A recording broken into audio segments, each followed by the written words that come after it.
As we have discussed before, there exists the strong possibility that our universe is not the only one. Indeed, many very smart people believe that there are infinite parallel universes which exist side by side with our own, ones which we cannot see or interact with but are nevertheless just as real. One of the strangest implications of this theory is that, if true, fictional universes aren't fictional at all, that there exists in physical reality worlds, where our favorite characters are actually real and go about their lives. But what happens when we can't get their stories straight? Today's Hollywood, where reboots, remakes, and retellings are all par for the course, could be seriously screwing with the space-time continuum, changing some characters into totally different people, altering the dynamics of entire worlds in weird ways, or even bringing whole worldlings crashing down on a whim. Note, the views expressed are purely speculation on the part of the author, who has no first-hand knowledge of such things and is absolutely not from another reality. Number 10. Michael Myers is at least 3 totally different entities. We all know Michael Myers, the mute, Shatner-faced killing machine first brought to life in John Carpenter's 1978 masterpiece Halloween. But who or what exactly is he? Over the years, the Halloween franchise has broken its own timeline so many times that at this point, there can be no definitive answer. In fact, it's safe to say that there are at least 3 different versions of Michael that are completely different entities with different backstories, motivations, and abilities. Carpenter has stated that there were never supposed to be any sequels to the first film, and that he had envisioned Michael as simply pure evil, a terrifying blank slate with no motivation beyond pure carnage. But the film's success mandated a sequel, which created the first alternate Michael, one driven by an urge to kill protagonist Laurie Strode, revealed to be his sister in the film and who is simply a garden-variety psychopath. Michael quite clearly burns to death at the end of Halloween 2, but later sequels recount his backstory yet again, making him the subject of an ancient druid curse and rendering him literally indestructible unless he is dispatched with a magical knife. These are obviously 3 different characters, but 1998's Halloween H2O, 20 years later, muddy the waters yet further, ignoring the whole druid curse thing and making Michael an ordinary psycho once again. Is this really the same Michael we saw in Halloween 2? What about the Rob Zombie reboot series? As if all of this isn't confusing enough, Carpenter has said that next year's soft reboot will ignore all of this and function as a direct sequel to the original film, meaning that the whole idea of Laurie being Michael's sister may now be reckoned away. Is Michael Myers an immortal engine of death? A wacko with serious sister issues? Or just a shape with no purpose but mayhem? The shattered timeline of Halloween dictates that he is all 3, and before they're done with him, he'll probably also wind up in some universe as a jilted ex-insurance salesman. Number 9. 2 different versions of Spider-Man are the only heroes in their worlds. Marvel Comics has a multiverse all its own, with many different versions of its characters inhabiting many different worldlings. Virtually all of these worldlings contain versions of Peter Parker, the spectacular Spider-Man, who always begins his career at a very young age. As such, virtually all of these Spider-Men are defined largely by their interactions with other, more experienced heroes. In the main Marvel continuity, referred to as Earth 616, Spidey opens his career by picking a fight with the entire Fantastic Four, in an effort to get them to recruit him. His relationships with heroes such as the Human Torch, Daredevil, and Iron Man have informed the storylines of pretty much every version of the character, up to and including the current cinematic incarnation, who resides in the Marvel Cinematic Universe along with the Avengers and other superpowered allies. But before Marvel's deal with Sony allowed Spidey to join his friends in the MCU, we got 2 versions of Peter from alternate worldlings, the first in Sam Raimi's Spider-Man series, and the second in the rebooted Amazing Spider-Man films. In stark contrast to nearly every other version of Peter in any universe, these Spider-Men have no such allies. In fact, they are the only superpowered heroes in their worlds, with no mentors or role models to guide their development. It seems that in these 2 worlds only, for whatever reason, anybody not named Peter Parker who finds themselves gaining superpowers ends up turning to crime. No wonder both of these versions of Peter are so angsty. Number 8. The Evil Dead series tells 2 separate, non-overlapping stories. Long before Sam Raimi was stranding Peter Parker all alone in an unforgiving world line, he was heaping abuse on Ashley J. Williams, the extremely put-upon protagonist of his Evil Dead series. The first film delivered visceral shocks on a shoestring budget, while Evil Dead 2: Dead by Dawn was arguably less of a sequel and more of a higher-budget remake which balanced its gore with a wickedly comedic tone. This tone carried over into the third film, Army of Darkness, which saw Ash jumping back in time to battle Deadites in the Middle Ages, but then came the excellent 2013 remake, which doesn't seem to be a remake at all. Instead, it appears to make clear that the entire series is telling two completely different versions of roughly the same story. The first version of events is told by the original film and the 2013 film, and it goes pretty much like this. Ash and his friends screw around with the Necronomicon, a cabin in the woods, awakening a demonic force, and it goes poorly. Some 30 years later, Mia and her friends spend some quality time at the same cabin, once again provoking rampaging evil spirits. Only Mia survives. The second version is told by the middle two films. Evil Dead 2 simply shows us how the events of the first film played out in an alternate universe, where Ash is a wisecracking, nigh-indestructible superhero, one who survives all manner of horrifying injuries, self-amputates his own hand and replaces it with a chainsaw, and is sucked back in time after accidentally opening a world-destroying vortex.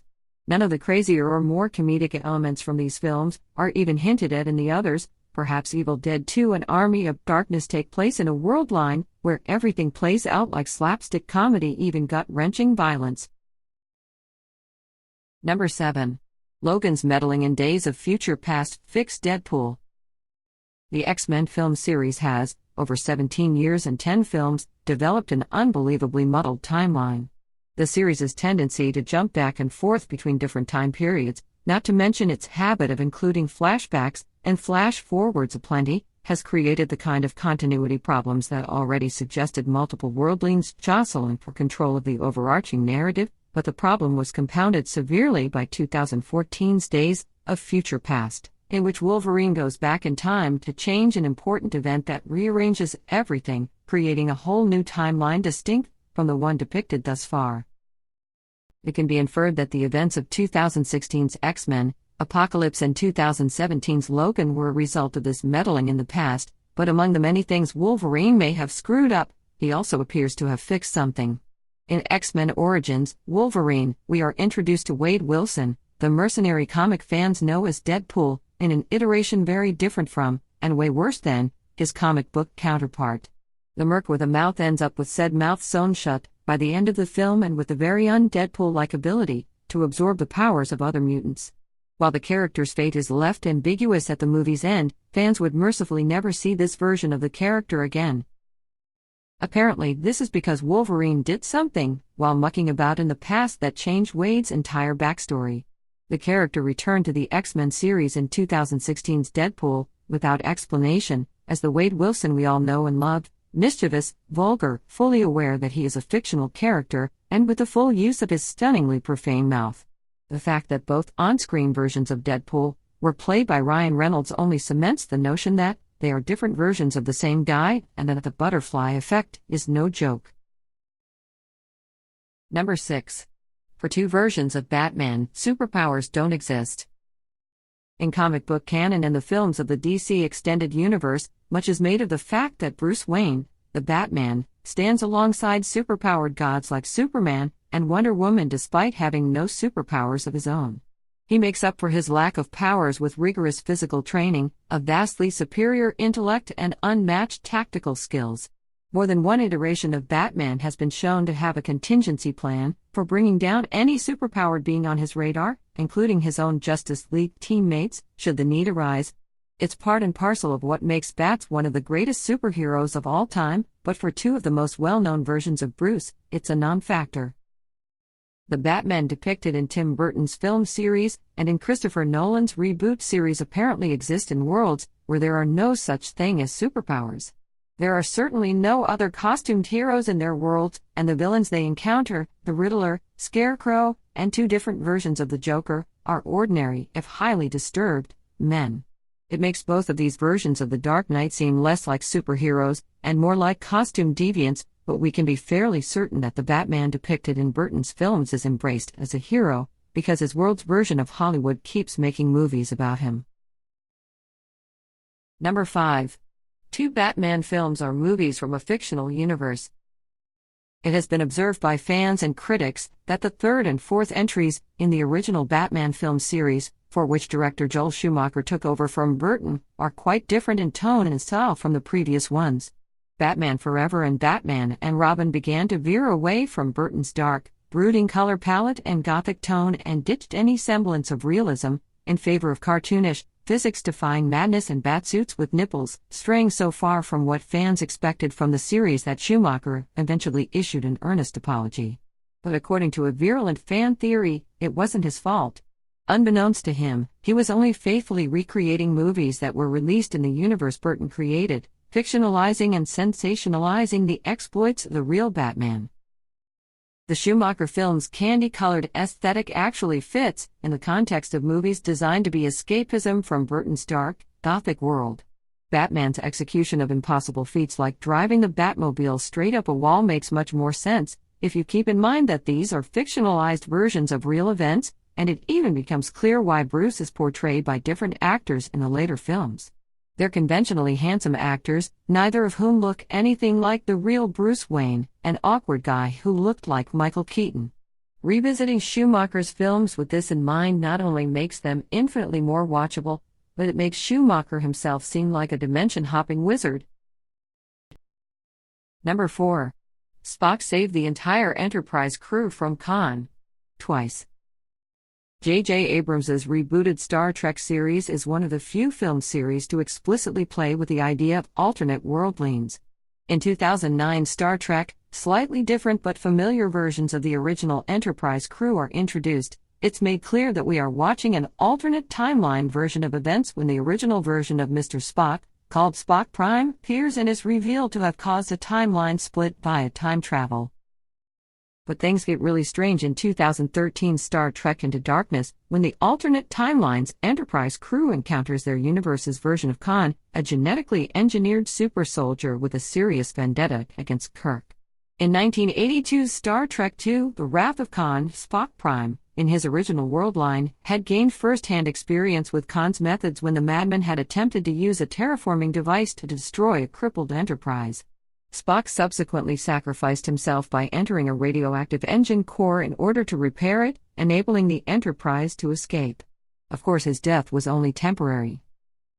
During the events of Into Darkness, circumstances forced the Enterprise crew into an alliance with their world's version of Khan against the mad Starfleet Admiral Marcus, an alliance which Spock Prime warns his younger self against, sharing his previous knowledge of Khan Prime's ruthless tactics. The younger Spock is able to use this knowledge which, again, he only had because of a time-traveling version of himself from another world line to anticipate Khan's eventual betrayal. Interestingly, in the version of events that follows, Kirk is the one who is forced to sacrifice himself by entering the radioactive engine core, which he also ultimately survives. Number 3. The Terminator series broke time. There's no delicate way to put this. The timeline of the Terminator series was screwed from the moment it became evident that Kyle Reese had traveled back in time to become the father of the guy who sent him, and the problems have only gotten worse with each subsequent film. All of the movies in the series feature time travelers being sent to different times to stop different time travelers from affecting future events, leading to an insanely convoluted mess that requires a flow chart to explain, and must comprise dozens of different worldlings tenuously stacked on top of each other like a house of really weird cards. But there's only one thing that can happen to a house of cards, and apparently, it did. Series creator James Cameron has recently announced that the forthcoming 6th film will ignore all of the movies that came after 1991's Terminator 2: Judgment Day, the last movie in the series where the timeline made even a lick of sense. This means that all of those tenuously stacked worldlings don't exist anymore, because of course they don't, they've all come crashing down. That's what happens when your solution to every problem is send back another time traveler. Number 2. Hollywood is responsible for Freddy Kruegers' victims. Freddy Krueger's backstory was slowly revealed over the first 5 films of the Nightmare on Elm Street series. The bastard son of 1,000 maniacs was conceived as the result of a gang rape in an insane asylum and grew up to become a child murderer. After being hunted down and burned alive by a group of vengeful parents, he made a deal with the dream demons and became something worse, a predator that could stalk the fearful in their dreams. However, the final proper movie in the series, Wes Craven's New Nightmare, posited that Freddy was in fact something even worse than that. In the film, former actors in the series portray themselves, and they know the horrible truth, that Freddy was a real entity, captured and held in our reality by the actual Nightmare on Elm Street film series. When the series concluded with 1991's Freddy's Dead, the final nightmare, the real Freddy was freed, and he began trying to intrude on the real world. By the movie's end, protagonist Heather Langenkamp is able to defeat Freddy and banish him back to his reality, but what of the other inhabitants of that reality? If Freddy can only be corralled within the confines of a successful film series, Hollywood is indirectly allowing his rampage to continue unchecked by failing to produce one. Sorry, Jackie Earle Haley, but countless gory, surreal murders can be laid directly at your feet. Number 1. Stan Lee is a watcher. For real. Stan Lee is the king of cameos, having shown up in a different, extraneous role in virtually everything Marvel has ever put to film. He's been a mainstay in the Marvel Cinematic Universe since its inception, and fans recently came up with a perfectly mind-blowing reason why this might be, a reason which has actually been confirmed. Stan's cameo in 2017's Guardians of the Galaxy Volume 2 suggests that he is either one of, or closely related to the extra-dimensional beings known as Watchers, who exist outside of space and time, and whose task it is to passively observe all of the events of the multiverse. This is why, whether he's in the guise of a random bystander, a dead ringer for Hugh Hefner, or a FedEx deliveryman, he's always right there wherever the world-threatening action is. Of course, a multiverse, by definition, includes all possible universes, including our own. It follows that beloved founder of Marvel Comics is Stan's disguise in this universe, and that he didn't exactly create all of these iconic characters and adventures, he's just telling us all true stories about all of the craziness he's seen. Excelsior.